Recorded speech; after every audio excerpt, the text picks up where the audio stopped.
আসসালামু আলাইকুম। কেমন আছেন সবাই? আলহামদুলিল্লাহ আমি অনেক ভালো আছি।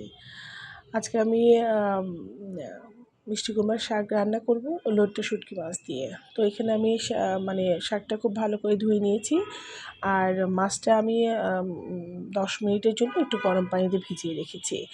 তো এখানে আমি সরিষার তেল দিয়েছি বেশ খানিকটা, প্রায় ৪ টেবিল চামচের মতো আমি সরিষার তেল দিয়েছি।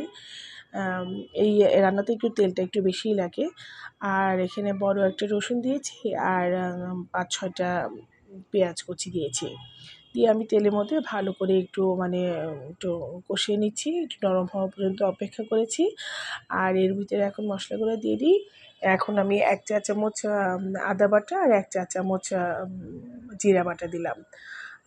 আর গুঁড়া মশলার মধ্যে ১ চা চামচ হলুদের গুঁড়া আর ১ টেবিল চামচ মরিচের গুঁড়া, ১ চা চামচ ধনিয়ার গুঁড়া আর পরিমাণ মতো লবণ দিয়ে আমি ভালো করে মশলাটাকে কষিয়ে নিচ্ছি। আমি ২-৩ মিনিট মশলাটাকে কষিয়ে নিব। আর একটু পানি দিয়ে কষিয়ে নিচ্ছি, কারণ আমার মশলাটা না বারবার নিচে লেগে যাচ্ছে।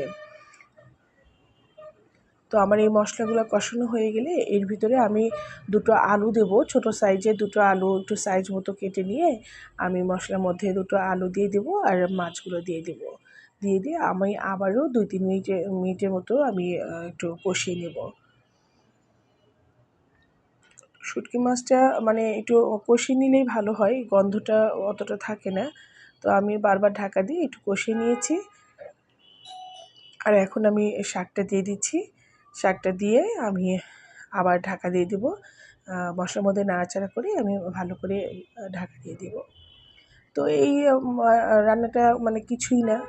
আমার তেমন কোনো মশলাও লাগে নাই। ঘরে যা থাকে সব এইগুলো উপকরণ দিয়ে রান্নাবান্না করি। আর প্রতিদিন যেই রান্নাটা করি সেটারই আপনাদের সঙ্গে মানে শেয়ার করি। আর একটু আপনাদের সঙ্গে কথা বলি। আমার মনে হয় যে আমি সবার সঙ্গে কথা বলছি। তো আমার এই রান্নাটা ভালো লাগলে অবশ্যই লাইক, কমেন্ট, শেয়ার করবেন। এভাবে মানে পানি শাকের ভিতরে এক্সট্রা কোনো পানি দিতে হবে না। এই পানিটা দিয়েই আপনাদের রান্না হয়ে যাবে। একটু মানে জালটা আস্তে রেখে রান্নাটা করলেই মানে ভালো লাগে। আর পানিটা শুকিয়ে আসলে আমি নামিয়ে ফেলবো। আল্লাহ